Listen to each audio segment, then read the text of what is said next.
Rassemblement national de Jean-Louis Bardella qui, selon les estimations... Stupeur à l'annonce des résultats. Et on est pire que mauvais là. C'est très dur. Ouais, c'est très dur. Mais il faut apprendre à perdre pour gagner. Allez, au revoir.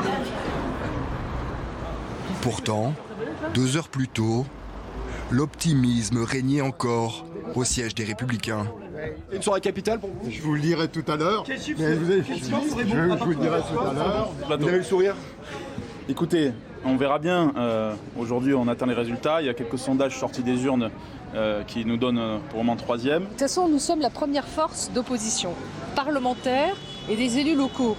Donc la première force d'opposition sur 34 listes, on verra et vous verrez ce que ça donnera. Ce sera finalement la 4e place, avec 8,3% des voix seulement pour François-Xavier Bellamy.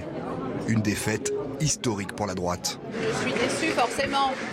Mais bon, Macron a raté son pari à force de faire monter le Front National, voilà. C'est la douche froide, on n'y croyait pas que ce soit une défaite aussi cuisante. On a travaillé, on était sur le terrain, les retours n'étaient pas forcément mauvais, bien au contraire.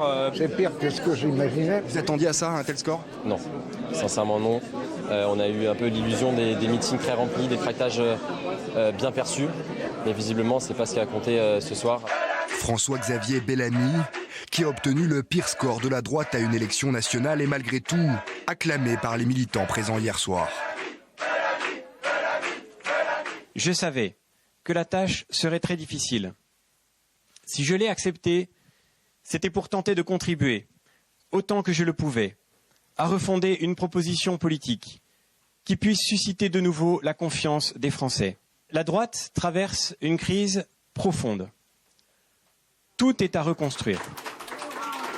À la tribune, le patron des Républicains, Laurent Wauquiez, refuse de faire son mea culpa et accuse Emmanuel Macron d'être le responsable de cette débâcle électorale. Ce résultat n'est évidemment pas à la hauteur des espoirs soulevés dans cette campagne. Emmanuel Macron a fait un choix lourd de conséquences en réduisant le débat européen à une croisade contre Marine Le Pen, pleine d'arrière-pensée. Ce qui n'a abouti qu'à une seule chose, faire progresser les extrêmes. Il a une lourde responsabilité. Il n'a pas été un rempart contre le Rassemblement national, il a été ce soir l'artisan de leur progression. Certains cadres du parti pointent la responsabilité de Laurent Wauquiez dans cette défaite et appellent à sa démission. Si j'étais à sa place et vu la situation, sans doute je le ferais. Mais le sujet n'est pas une question personnelle. Le sujet, c'est celui de la ligne politique de la droite et c'est aussi la question de sa stratégie politique. Je pense qu'il faut qu'on change de stratégie. Il faut donc tout changer, Laurent Wauquiez et tous les autres. Donc il faut reconstituer une formation d'alternance. Aujourd'hui, on en est bien loin. On en est bien loin parce qu'on n'est pas loin de disparaître. La survie des Républicains et peut-être de son chef Laurent Wauquiez se joue en ce moment au siège du parti où est réuni le bureau politique.